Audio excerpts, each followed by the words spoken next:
Vous transformez votre sens de l'organisation en revenu. Chaque facture classée, chaque agenda optimisé gonfle votre chiffre d'affaires, mais vos factures sont encore en PDF. Mauvaise nouvelle, ce sera bientôt interdit. À partir de 2026, les règles changent et en 2027, vous ne pourrez plus facturer vos clients pro comme avant. Si vous gérez l'administratif en freelance, ce que je vais vous dire dans les 5 prochaines minutes va vous éviter des sanctions et vous faire gagner beaucoup de temps. Allez, c'est parti, je vous parle de la réforme de la facturation électronique.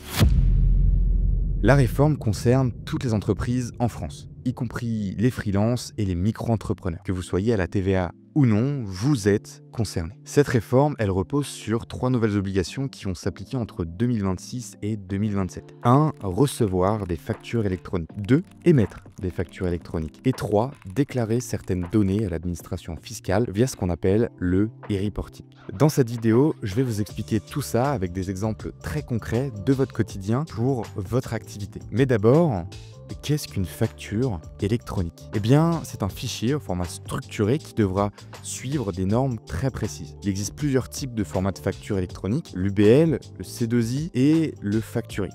Bon, on utilisera le format FactureX en petites et moyennes entreprises. Les autres formats, c'est plus pour les grosses entreprises. Une FactureX, c'est en fait un PDF lisible par un être humain comme avant, qui possède en plus un fichier de données structuré appelé XML. Pour faire court, c'est un système qui permet de ranger des données pour que ce soit plus facile à comprendre pour des ordinateurs, logiciels et l'administration fiscale. Donc, fini les factures papier, les factures scannées, les factures au format PDF et même les factures PDF envoyées par email, ce ne sont pas des factures électroniques. Ok, maintenant que vous savez ce que c'est qu'une facture électronique, parlons de la première obligation. Dès le 1er septembre 2026, vous devrez être capable de recevoir des factures électroniques qui seront émises par de très grandes entreprises en France. Exemple très concret, vous achetez régulièrement vos fournitures de bureau chez Bureau Vallée ou réglez chaque mois votre forfait téléphonique pro chez Orange. Ces entreprises devront vous envoyer leurs factures dans un format électronique conforme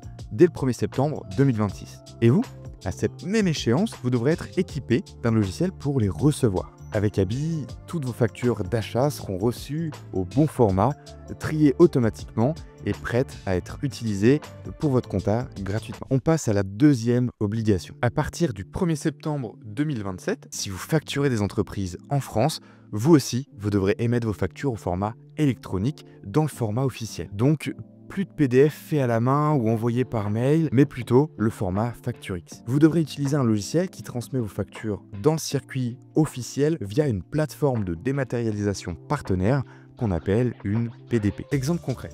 Une entreprise française vous confie la gestion de son secrétariat externalisé, cabinet d'expertise comptable vous mandate pour préparer des dossiers clients ou une start-up vous demande une facture au nom de la société pour des missions de saisie et de suivi administratif. La facture devra être envoyée à votre client via une PDP et transmise automatiquement à l'administration fiscale. Sur un logiciel comme Abi, la facturation électronique, c'est gratuit. S'occupe du format, de l'envoi et de la conformité en arrière-plan. Vous continuerez à faire vos factures comme avant. Donc, vous l'aurez compris, ça ne s'applique que si vous facturez des entreprises en France. Si vous facturez des particuliers ou des entreprises à l'international, vous n'êtes pas concerné par l'émission de factures électroniques. Vous pouvez continuer à faire vos factures comme avant, en PDF en les envoyant par email. Mais dans ce cas-là, vous allez être concerné par ce qui suit. Avant de passer à la suite, si vous trouvez ça clair, si vous kiffez qu'on vous explique ça simplement, alors pensez à vous abonner et activer la cloche pour rester tranquille jusqu'en 2027. Allez, on continue avec la troisième et dernière obligation qui démarrera au 1er septembre 2027. Il s'agit du e-reporting. Cela s'applique si vous vendez à des particuliers en France ou à l'étranger ou des entreprises basées à l'étranger. Si votre activité comprend aussi parfois des services à des particuliers, aide administrative pour un senior ou gérer des formalités à distance diverses, dans ce cas, vous n'aurez pas à émettre de facture électronique et continuerez à envoyer vos factures comme avant. Mais vous devrez transmettre certaines informations à l'administration fiscale. On appelle ça le e-reporting. C'est une sorte de déclaration URSSAF à faire en plus, dans laquelle vous devrez déclarer l'équivalent de votre livre des recettes, montant hors taxe, TVA, date d'encaissement, etc. Et en fonction de votre régime fiscal, cette déclaration sera à faire tous les mois ou tous les 2 mois. L'avantage avec Abi, c'est gratuit et c'est qu'on générera automatiquement ce e-reporting à partir de vos données de facturation et vous n'aurez qu'à le transmettre en un clic. Voilà ce que vous devez retenir si vous êtes assistant ou assistante administrative. 1. Vous devrez être capable de recevoir des factures électroniques dès septembre 2026. 2. Vous devrez émettre des factures électroniques pour vos clients pro en France dès septembre 2027. Et 3. Vous devrez faire du e-reporting si vous facturez à l'étranger ou à des particuliers dès septembre 2027. Chez Abi, tout ça c'est géré automatiquement et toutes les fonctionnalités liées à la réforme de la facturation électronique sont gratuites. Restez concentrés sur vos dossiers et vos échéanciers,